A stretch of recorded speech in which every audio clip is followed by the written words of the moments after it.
The house was wrong in every possible way.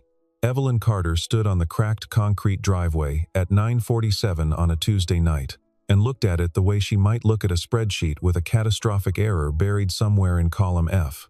The calculation was off. The whole thing was off. The porch light flickered.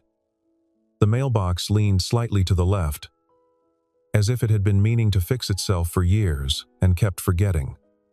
A child's bicycle lay on its side in the grass near the front step, one wheel still spinning slowly in the October wind.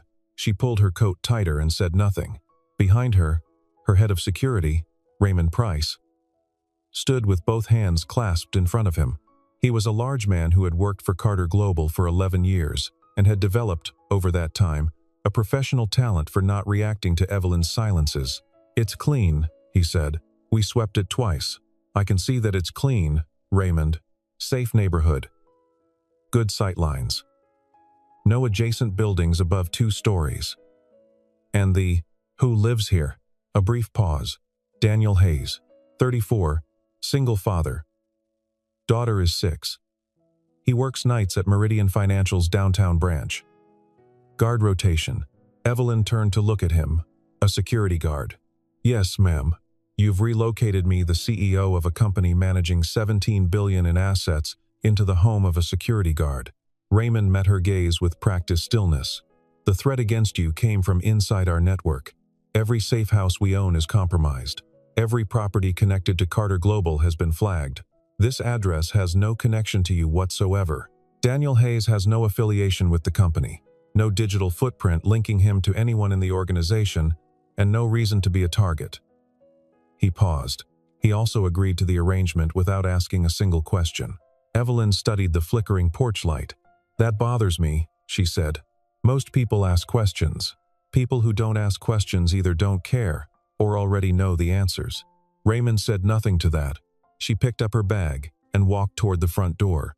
He opened it before she knocked. Not dramatically, he wasn't standing there waiting with the door ajar. He simply opened it in the same moment she raised her hand, as though the sequence of her walking up the porch steps had told him everything he needed to know about timing. Daniel Hayes was not what she'd expected, though she wouldn't have been able to articulate what she had expected. He was medium height, lean, with dark hair cut practically short, and eyes that were a calm, unremarkable gray. He wore a plain white t-shirt and dark trousers, no shoes. He looked at her with an expression that contained neither warmth nor distance, just a neutral, functional attention, the way a person looks at a problem they've already solved. "Miss Carter," he said. "Mr. Hayes." He stepped aside. She walked in. The inside of the house was small but ordered. Not decorated, there were no throw pillows or wall art selected from a catalog, but arranged with a kind of deliberate economy. Books on low shelves, sorted by height. A child's drawings pinned to the wall above the kitchen table, with an almost mathematical precision, 4 to a row, evenly spaced. The kitchen was visible from the front door, and it was spotless, which surprised her. A pot sat on the stove, lid on, still faintly steaming. "She's asleep," Daniel said, which Evelyn took to mean the daughter. "The room at the top of the stairs is made up for you. Bathroom is across the hall. I work nights, so I'll be out by 11, back before 6. He paused. "There's soup on the stove if you haven't eaten. I don't need. It's there if you want it." He said it without emphasis. No insistence, no performance of hospitality, just a statement of fact, offered and then withdrawn, like a door held open for exactly as long as courtesy required. Evelyn looked at the pot on the stove. She hadn't eaten since noon. "Thank you," she said, and meant it less than she usually meant things. She ate the soup at the kitchen table at 10:15, alone, in a house that was quieter than any place she'd been in years. No notifications, no assistants moving through hallways with tablets extended in her direction, no conference call murmuring from the next room, just the sound of the refrigerator. The occasional creak of the house, settling, and then, from upstairs, small footsteps. She looked up. A girl appeared at the bottom of the stairs. She was 6 years old, with her father's gray eyes and hair that had been braided and then substantially unbraided by sleep, so that it framed her face in a wild, unbothered halo. She was wearing pajamas with small foxes printed on them. She looked at Evelyn with an expression of pure, uncomplicated interest. "You're the lady who's staying here," the girl said. "Yes, I'm Lily. Evayan." Lily considered this. "That's a pretty name. It sounds like a flower, but different." "It is a flower, a different kind." "Oh." Lily sat down on the second-to-last step and folded her hands in her lap with a formality that seemed borrowed from a much older person. "Are you sad?" Evelyn set down her spoon. "What makes you ask that? You were eating by yourself and looking at the wall." "I was thinking, Dad does that too. He looks at things when he's thinking about other things." Lily tilted her head. "What are you thinking about?" Evelyn looked at this child for a moment, the frank, patient inquiry in those gray eyes, and found she didn't have an answer that was either honest or appropriate to give a 6-year-old. "Work," she said. Lily nodded seriously. "Dad says work follows some people home. Your father is correct. He also says that some people let it, and some people don't." Evelyn had no response to that. She picked up her spoon again. Lily watched her eat for a moment longer, apparently satisfied by the exchange, then stood, said goodnight, Evelyn, and padded back up the stairs with the unhurried confidence of someone who had checked on a thing and found it acceptable.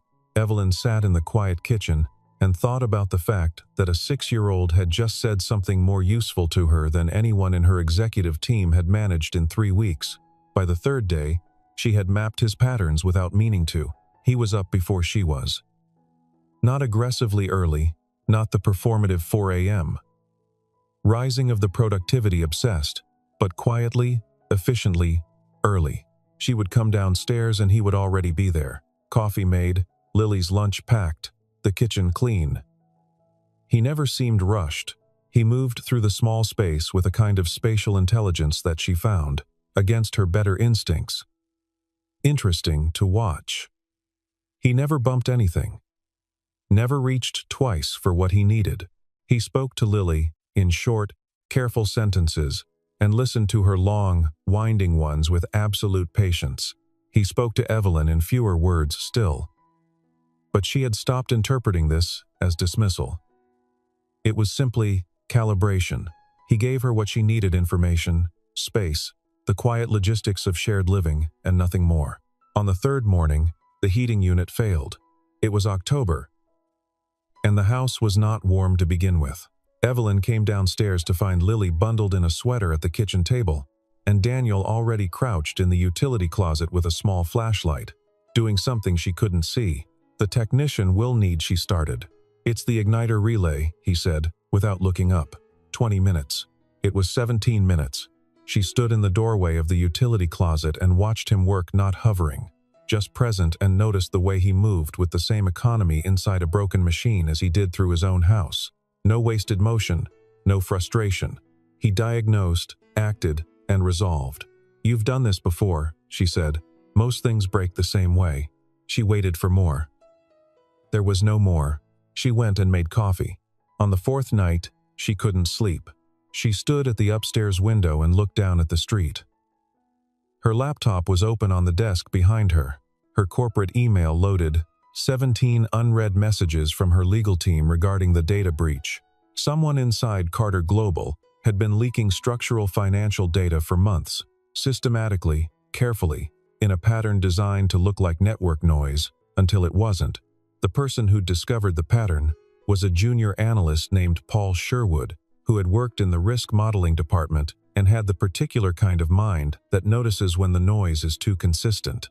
He had sent a warning directly to Evelyn's personal device at 11:20 on a Wednesday night, attached to a 30-slide analysis that was either the most important document she had read in 5 years, or the work of someone who had been staring at numbers for too long and started seeing shapes in them. She had read it twice before she called Raymond. 3 days later, Paul Sherwood stopped answering his phone. His apartment was empty. His car was in the lot. She didn't know if he had run or been made to disappear, and the uncertainty of it sat in her chest like a splinter she couldn't get to. 3 days after that, someone had tried to access her apartment building's security feed, hence Raymond. Hence the house on Maplewood Court, with the leaning mailbox and the bicycle in the grass. She watched the street. At 2:14 in the morning, a black SUV drove slowly past the house. It didn't stop. It didn't accelerate. It simply moved at the particular speed of a vehicle whose driver is looking at something specific without wanting to appear to be looking at it. Evelyn's phone was already in her hand. "Raymond," she said when he picked up on the first ring. "I see it," he said. "Plates are masked. We're running it. It's the second time. I know."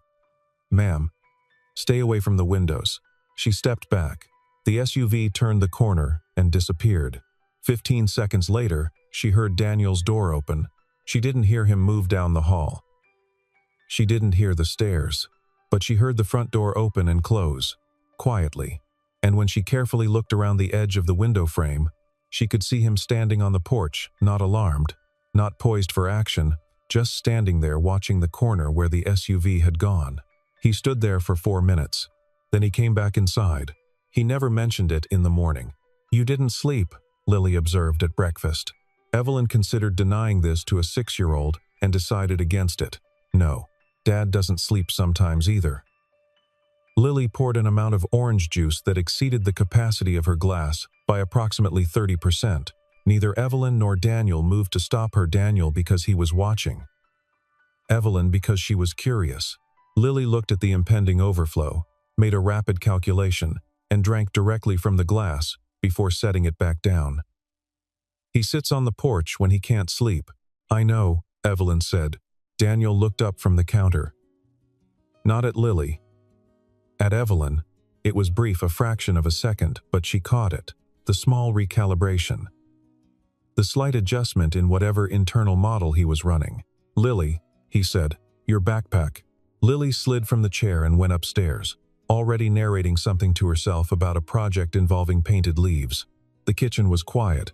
"The SUV came by again last night," Evelyn said. She hadn't planned to say it. It came out matter-of-factly, the way things did when she was tired. Daniel set down his mug. "I know. You were on the porch." "Yes." She waited. He didn't elaborate. He picked up his mug again, looked toward the window above the sink, and said, "The streetlight on the corner. It's been cut for 3 seconds at 11:50, 2:14, and 5:40 each night since you arrived." Evelyn went very still. "Not a power fluctuation," he continued, in the same tone a person might use to note that it looked like rain. "Same duration, same intervals. Someone is doing signal checks." She stared at him. "How do you know this?" He looked at her. "Because I watch." Lily came thundering back down the stairs with her backpack. "Ready. Dad, can Evelyn come pick me up today?"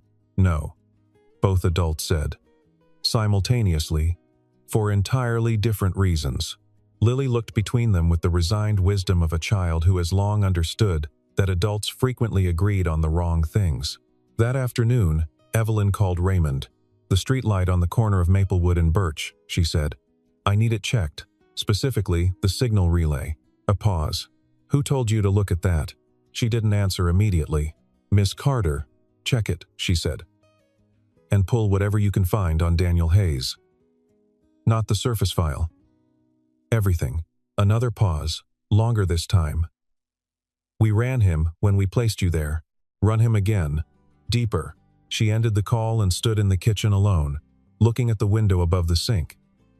The window Daniel had been looking at that morning, and thought about the particular quality of his attention, the way he looked at things that other people looked through. She'd built a company by being the most perceptive person in any room. She was no longer confident she was the most perceptive person in this house. Raymond called back in 4 hours. "The streetlight," he said, without preamble. "The signal relay has been modified. Someone installed a passive monitoring node. Civilian grade, but configured with military-tier protocols." Evelyn was sitting at the kitchen table with her laptop. She closed it. "When?" "We estimate 4 to 6 days ago. Before I arrived." "Yes." "Which means someone knew I was coming here before I knew I was coming here." "Yes." She sat with that for a moment. The internal leak was more embedded than she'd thought. Someone inside her organization, someone with access to Raymond's contingency plans, had gotten ahead of them. "The SUV," she said. "Rental. Cash. Driver used a dead identity. Professional. He paused. This is not an opportunistic threat, Miss Carter. This is targeted, patient, and well-resourced. She looked at the window. And Mr. Hayes? She asked. The pause this time was different. Waited. That's what I'm calling about, Raymond said. The file Raymond sent was thin in the way that files are thin when someone has deliberately made them thin. Daniel Hayes. Born in Ohio. College on a partial scholarship. 2 years of employment records at a logistics company. And then, nothing. A gap of 8 years. No tax filings, no employer records, no lease agreements, no credit history. Not reduced history. No history. As if he had ceased to exist as a documented person for nearly a decade. Then, 5 years ago, he reappears. A lease in this city. A birth certificate for Lillian Hayes, mother deceased Claire Hayes. Died of an aneurysm 18 months after Lily's birth. Daniel's current employer. Meridian Financial. Job title, security officer. The gap was the thing. 8 years didn't go missing from a person's life by accident. 8 years went missing because someone who knew how to make things disappear had made them disappear. Either Daniel Hayes had done it himself, or someone had done it for him. She read the file 3 times. Then she went downstairs and found him in the kitchen, doing the quiet, efficient thing he always did in the kitchen, which was making food that was better than it had any right to be given the number of steps involved. You worked somewhere else before Meridian, she said. He didn't look up. Everyone works somewhere else before where they are. For 8 years, you apparently worked nowhere. He added something to the pan. The sound of it was the only response for a moment. Tax records, employment history, residential records all gone. She leaned against the doorframe. That doesn't happen by accident, Mr. Hayes. He reached for a dish towel, dried his hands, turned to look at her with the same calm, functional attention he brought to everything. What do you want to know? He asked. She'd expected deflection. She hadn't expected the direct question. Who you are, she said. He was quiet for a moment. Not uncomfortable, just letting the question sit, the way a person lets a document load before reading it. Someone who left, he said finally. Left what? Work that I was good at. He turned back to the stove. Lily, he said, slightly louder. Come, set the table. She found the case in the storage room off the garage at 11:15 on a Thursday night. She wasn't looking for it. She'd gone in to find a power strip. Her laptop charger wouldn't reach the desk outlet, and had moved a stack of plastic storage bins to get to the shelves. The case had been behind them, flat and matte black. The kind of case designed to be inconspicuous because its contents required it to be. She shouldn't have opened it. She opened it. Inside, folded tactical clothing, dark and lightweight. The kind of material that didn't reflect. A folding knife in a Kydex sheath, 3 burner phones, 2 of which had been broken down to their component parts with surgical precision. A small laminated card with a 6-digit code and a call sign she didn't recognize. And a photograph. 8 people in civilian clothes, standing in what appeared to be a nondescript conference room somewhere. The kind of room that deliberately looked like no specific country. They were not smiling. Most of them were looking slightly away from the camera, which Evelyn recognized as the trained instinct of people who spent time in environments where having your face photographed was a liability. Daniel was second from the left. He was younger in the photograph, not dramatically mid-20s, she guessed. His hair was longer, but the expression was the same, that particular quality of presence, of someone who is watching more than they are being watched. She replaced everything exactly as she'd found it. She went back to the desk, plugged in her laptop, and sat in the dark for a while. She thought about the 8-year gap, the modified streetlight, the way he'd opened the door before she knocked, the way he'd known about the signal checks, the way he moved through a space like someone who had learned, in environments where mistakes had permanent consequences, to move without waste and without noise. He had left, he'd said. Work he was good at. She didn't know the specifics. She had spent the past decade building a company by understanding things at the structural level, not needing every detail, only the architecture. And the architecture of Daniel Hayes was legible to her now. in the way that complex organizations become legible once you understand their incentive structures. He had spent years in service of something demanding. He had been very good at it: the photograph, the broken-down devices, the tactical clothing that had the particular worn quality of gear used, rather than stored, all suggested capability, exercised and exercised again, until it became reflex. He had come home to a woman he loved, and a daughter he hadn't expected to love so completely. And the woman had died, and he had chosen deliberately, irrevocably, to be the thing that stayed. She thought about her own apartment, which was 1,200 square feet of curated neutrality, and which contained, she realized, no evidence that anyone in particular lived there. No drawings on the wall, no bicycle in the grass, no small person who would come down the stairs at night to ask if you were sad. She thought about this for longer than she intended, and she thought about Lily, about the small girl with the gray eyes and the fox pajamas, and the aneurysm that had taken Claire Hayes 3 years after whatever that photograph represented, and she began to understand that the economy with which Daniel Hayes lived his life was not coldness, it was protection.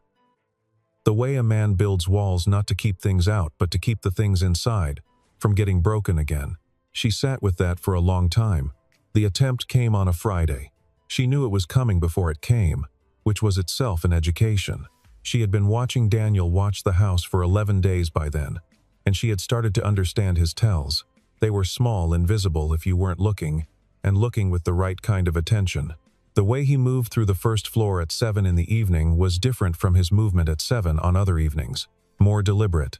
He checked the back door twice. He moved Lily's homework from the kitchen table to the living room, farther from the windows, without explaining why. He made hot chocolate for Lily and sent her to bed 40 minutes early. Lily, who was perceptive in the way children are when they've learned to read adults, did not argue.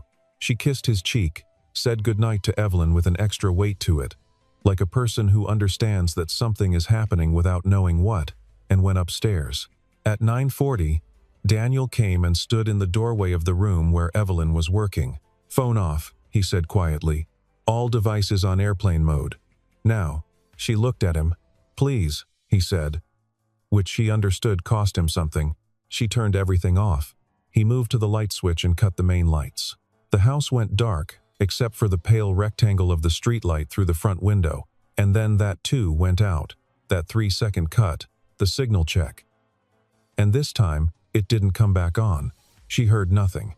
That was the first thing that struck her, how completely silent the house was, and how, inside that silence, she could feel Daniel moving, not hear him, feel him, the slight displacement of air, the sense of a presence calibrating itself around the geometry of the house. "Closet," he said, from very close. His voice was barely sound, man volume. "Under the stairs. Now. Don't move until I come for you. I'm not going to. Evelyn." The use of her name was quiet and precise. Not urgent. Not commanding. Just completely certain. "Please." She went. Inside the understair closet, in the dark, she heard everything and saw nothing. The sound of glass not breaking, but the specific sound of a latch being manipulated with a tool. Careful and patient. Back door. A soft sound she couldn't identify. A pause, then nothing.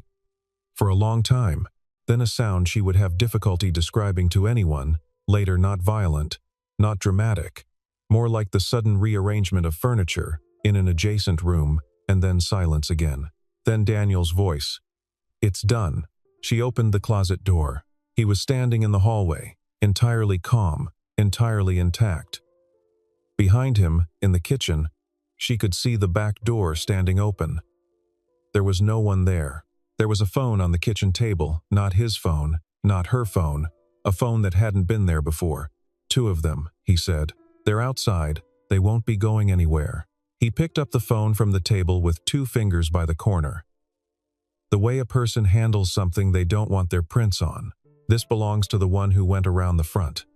He was running communications. She looked at him at the utter absence of agitation, the complete functional calm, and felt something shift in the geography of the conversation she'd been having with herself since she'd found the case in the storage room. "You planned for this," she said. Yes. Since before I got here. Since the day after you got here. Once I understood what was following you." She stood in the dark hallway of his small house and looked at the man who had, without a word, without any acknowledgement of what he was doing or what it meant, spent 11 days quietly building a wall between her and whatever was coming. "Why?" she said. He looked at her for a moment. Then he looked up, toward the ceiling, toward the floor of the room where Lily was sleeping. "She would have asked questions," he said, "about why you left suddenly. Why you looked frightened." He paused. "She's had enough of people she cared about disappearing from her life, without explanation." Evelyn had nothing to say to that. He picked up his phone and called someone not Raymond, a number she didn't recognize, and spoke in 6 short sentences that she didn't fully follow, technical and clipped, the vocabulary of a world that operated in call signs and coordinates. He ended the call. "Your security man is on his way," he said. "He'll take over from here. Daniel, there's tea on the stove if you want it." He went upstairs. She heard his door close, quietly.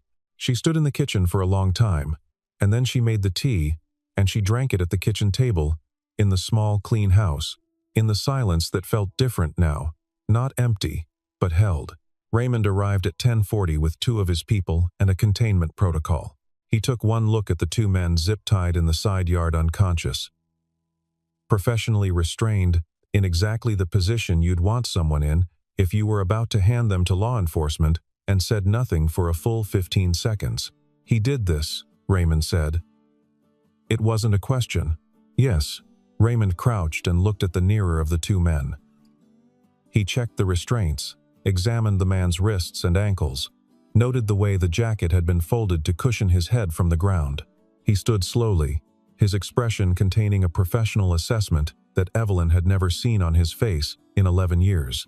Subdued with controlled force, no unnecessary injury. Communications device isolated. Both positioned for safe monitoring. He stopped. Started again. "This is not the work of a security guard." "No," Evelyn said. "It isn't." Raymond looked at her. "How much do you know?" "Enough." He nodded slowly and walked a few steps away from the 2 men, lowering his voice. "I made some calls after you asked me to dig deeper. There are people, very specific people, the kind whose names don't appear on any organizational chart you've ever read, who know the name Hayes and go quiet when you say it. Not afraid of him, something more considered than that," one of them said, and I'm quoting directly, "If Hayes is involved, the situation is already better than you think." Raymond paused. Whatever he was, wherever he was for those 8 years, he was consequential. "He left," Evelyn said, "when his wife died." "Yes, I found that much." Raymond looked at the house, at the warm rectangle of the kitchen window, the only light still on. He walked away from everything. Didn't debrief, didn't transition, just stopped. The way you stop when the thing that was holding everything together is no longer there. He paused. "I spoke to someone who knew his former unit. She said that when they heard about Claire, they understood immediately, that it had always been coming, that when you carry what he carried for that long, you need something large enough to set it down for." And she said, "Without Claire, only Lily was large enough." Evelyn looked at the lit window on the second floor, Lily's room, the small glow of a nightlight shaped like a crescent moon. "She was the reason," Evelyn said. "Yes." They stood in the cold side yard and listened to the October wind move through the maple trees along the street. "What do you need from me?" Evelyn asked. "Authorization to bring in federal contacts.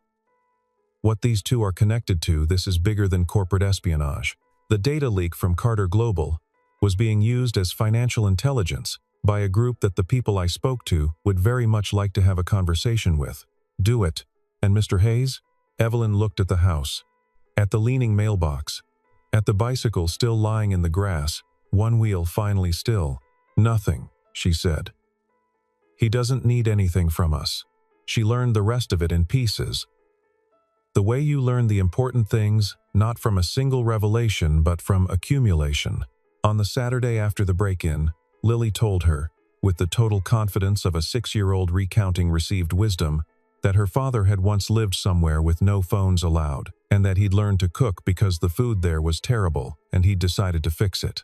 She said this while painting a leaf orange and did not look up. Evelyn asked, carefully, where this place was. Lily said she didn't know exactly, only that it was far and that her dad had come back thin and quiet, and that her grandmother had cried when she saw him, and that he'd eaten 4 bowls of soup and then helped wash the dishes without being asked. Grandma says he changed after that, Lily said, adding more orange to a leaf that was already entirely orange. But I think she means he got better at being quiet. What do you think quiet means? Evelyn asked. Lily considered this with great seriousness. I think it means you know where the dangerous parts are, so you don't have to make noise about them. She looked up. Does that make sense? Yes, Evelyn said. That makes complete sense. On Sunday, Daniel made pancakes, and there was a moment, brief, domestic, the kind of moment that exists in the space between things where Lily knocked the syrup off the counter and grabbed it before it hit the floor, with a reflexive quickness that made him laugh, a short, surprised sound that Evelyn realized she hadn't heard before. It changed his face entirely, made him look young, made him look, for a second, like the person he might have been if the 8 years had never happened, or perhaps the person those 8 years had made possible, in the particular way that difficult things sometimes leave something useful behind when they go. She looked away before he noticed her noticing. On Monday, she found him on the porch at 6 in the morning with coffee, watching the street with the particular attention she now recognized as professional habit, the constant, low-level assessment of a person for whom situational awareness had been built into the architecture of how they moved through the world. She had read enough, by then, to know that people who operate in high-stakes security environments don't simply stop when they step away. The habits embed. The assessment runs underneath everything, like a program left open in a background window, never closed, consuming a small but constant portion of whatever resources remain. She brought her own coffee and stood beside him. The threat, she said, is it done? The immediate one. Raymond's contacts have the 2 from Friday. They'll trace back, and the source inside my company. Your CFO's assistant, he said. Not a guess. A statement. She's been in contact with the group for 14 months. The financial data she was feeding them was structured to destabilize specific portfolio positions. Someone with significant short exposure stands to make a considerable amount when Carter Global takes the reputational hit. He glanced at her. You have a very good legal team. They'll find the paper trail once they know where to look. She stared at him. How long have you known this? About a week, and you didn't. She stopped. Why didn't you tell me? He looked at the street. I wanted to be certain, and I needed Raymond to have his contacts in place before I gave you the name. If you'd moved on it early, the people behind her would have known and pulled back. You were coordinating with Raymond without me knowing. Yes, she thought about being angry. She thought about the things she'd built her professional identity on: control, information, the certainty of knowing what was happening in her own environment.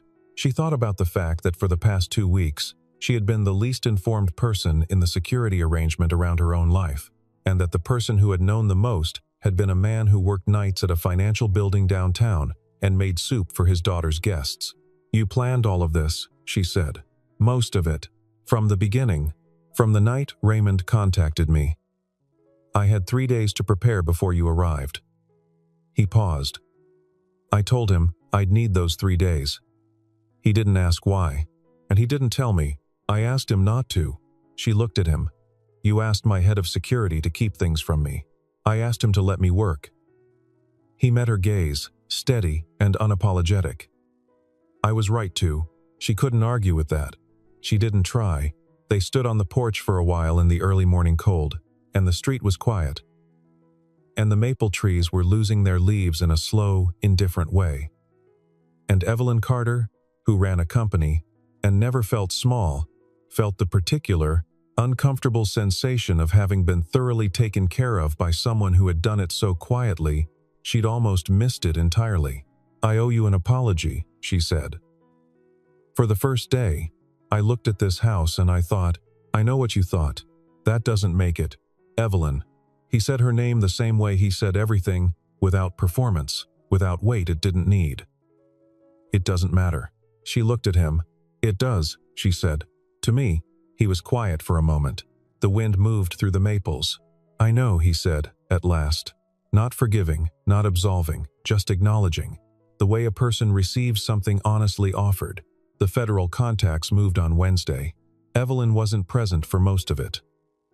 Raymond kept her informed with updates that were precise and chronological, the way she preferred to receive bad news, stripped of elaboration, in order. The CFO's assistant was named Mara Hendricks, 29 years old, had taken the position 18 months ago with impeccable credentials that had, it emerged, been substantially but skillfully fabricated. She had been recruited by a financial intelligence operation, linked to 3 hedge funds, with combined short positions that would pay out spectacularly if Carter Global's share price dropped following a governance scandal. It was, Raymond said, extremely well constructed. It had failed because of a man who watched streetlights. At 2 in the afternoon, someone made a final attempt. It wasn't at the house. It was at Carter Global's downtown offices, 2 individuals who bypassed standard security and got as far as the executive floor before building security shut them down. No one was hurt. Evelyn was not there. She was at the house, at the kitchen table, when Daniel received a message on one of the phones she hadn't known he had. He read it. Stood. Walked to the window.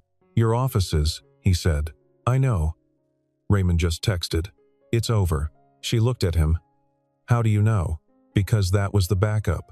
The contingency option, used when the primary is compromised." He put the phone in his pocket.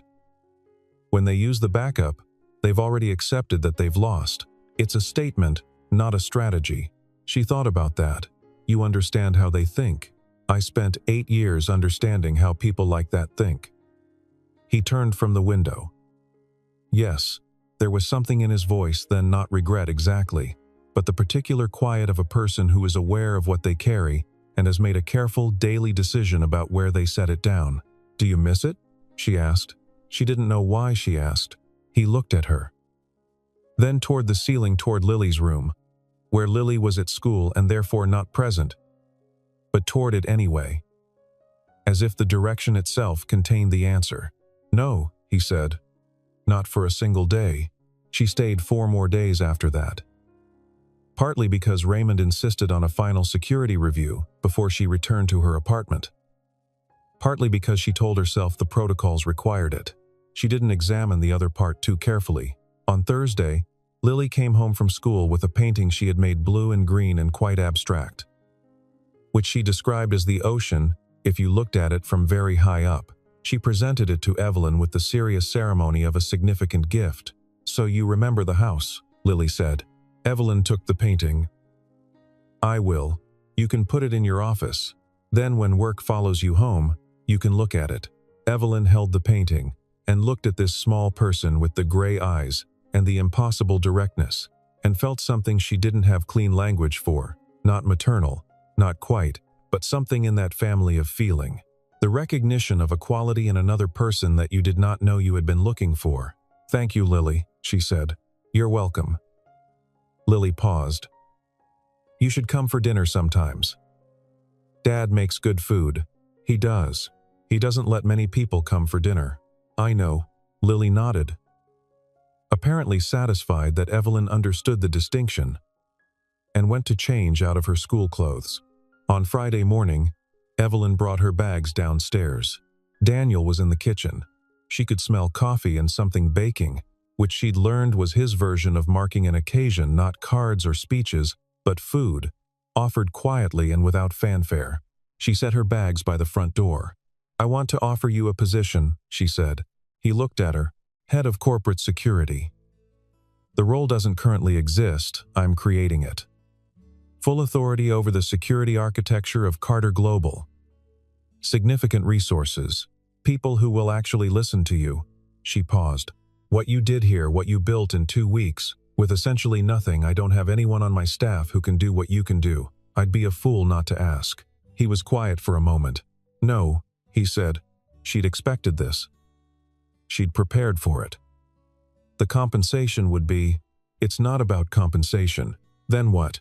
He looked at her with those gray, functional eyes, and in them, she saw the same thing she'd seen on the porch that morning, the complete, settled certainty of a man who knows exactly what he has and has decided, deliberately and without regret, that it is enough.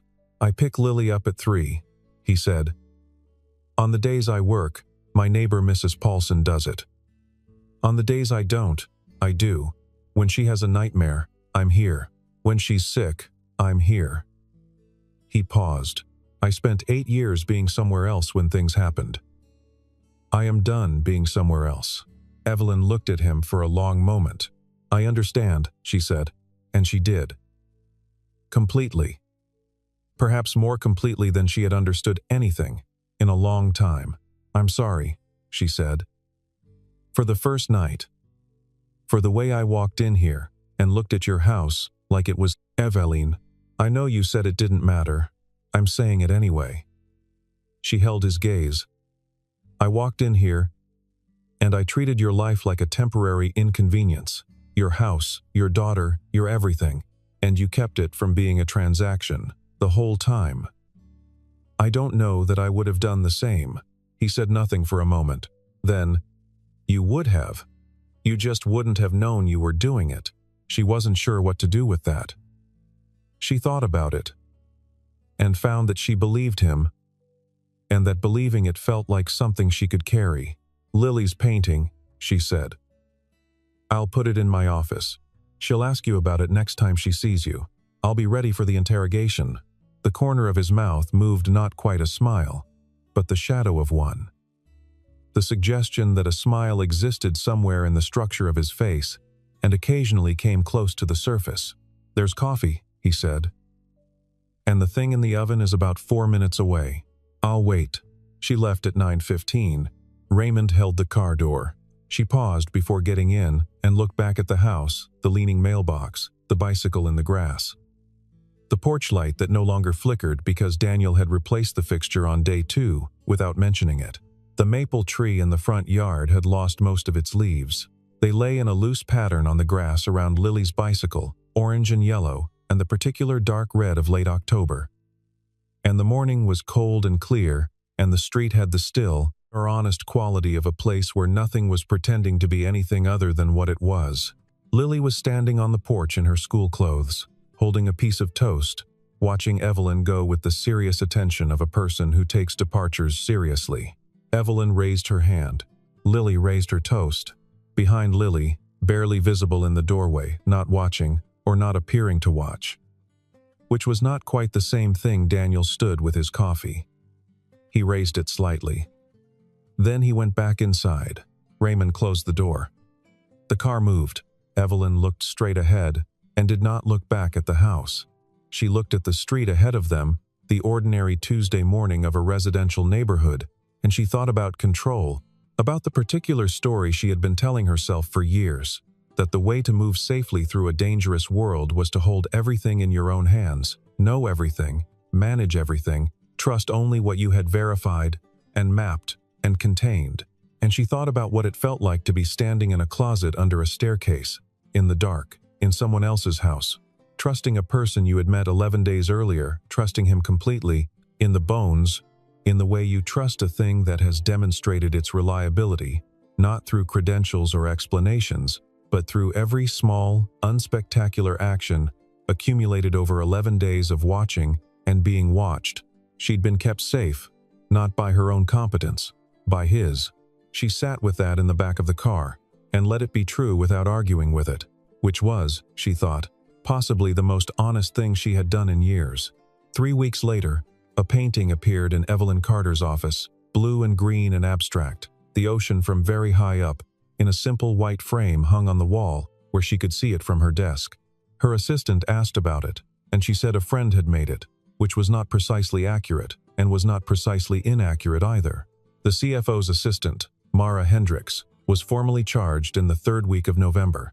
The investigation that followed was one of the cleaner ones. Raymond had been part of the paper trail. once you knew where to look, was thorough and damning. The hedge funds involved were under federal investigation. Carter Global's share price, which had dipped in the uncertainty of the preceding weeks, recovered fully by November and then exceeded its previous high. The financial press attributed this to strong Q3 earnings and confident leadership. They were not entirely wrong. Paul Sherwood, the junior analyst who had first seen the pattern in the data, was found in a rented cabin in Vermont, where he had been living on cash for 3 weeks. He came back to work in December. Evelyn gave him a raise and a different title, and told him that the next time he found something that looked like network noise but wasn't, he should come directly to her. He said he would. She believed him. Evelyn came to dinner in the house on Maplewood Court on the second Saturday of November, and the third. The fourth time, she didn't need to be invited. She simply arrived at 6 with a bottle of wine and a book she'd found that she'd thought Lily would like, a large illustrated one about the ocean and the creatures in it. The kind of book that has a painting on every page and makes you feel, looking at it, that the world contains more than you had previously been giving it credit for. And Daniel opened the door in the same way he always opened it before she knocked and stood aside without comment, as though her arrival was simply a thing that happened now, a new feature of an arrangement that had recalibrated itself into something neither of them had planned, and neither of them was inclined to examine too closely. Lily appeared at the top of the stairs in her fox pajamas. "You're here," she said, with the satisfaction of a person whose predictions have been confirmed. "I'm here," Evelyn said. "Dad made the good soup." "I know." She looked at Daniel. "I could smell it from the driveway." He took her coat. "Lily, set the table." I know. Lily came down the stairs in a rush, unbraided and unbothered. "Evelyn, will you sit next to me?" "Yes." "Good." Lily pulled out the chair beside hers with both hands and stood beside it with the formal ceremony of a 6-year-old playing maître d'. "Here, Evain shot." Daniel moved through the kitchen with his particular economy, and the house smelled of soup and November cold coming through the gap in the window he'd been meaning to seal for 3 weeks now, and kept not getting to, and Lily talked without pause about something involving a turtle at school named after a president, and the streetlight on the corner stayed on steady and unremarkable, the way things look when they're not being watched. Outside, the maple leaves had mostly gone. The tree stood spare and patient in the front yard, the way trees stand in November, when they've let everything go and are simply waiting for whatever comes next. The bicycle was still in the grass. No one was watching the house except the ordinary dark, which is the best kind of dark, the kind that contains nothing. That is simply the absence of light and not the presence of threat. That was enough. That was, Evelyn thought, watching Daniel set the pot on the table and watching Lily immediately reach for it before it had finished steaming, and watching Daniel's hand come out and stop her without a word, without impatience, with the reflexive gentleness of someone who has done this 10,000 times and expects to do it 10,000 more. That was, she thought, quite a lot, actually. She looked at the painting in her mind, the blue and green ocean, the view from very high up, the way something enormous could look beautiful and manageable and even peaceful from the right distance, if you let it. She picked up her spoon. Outside, the last leaves fell. Inside, someone laughed.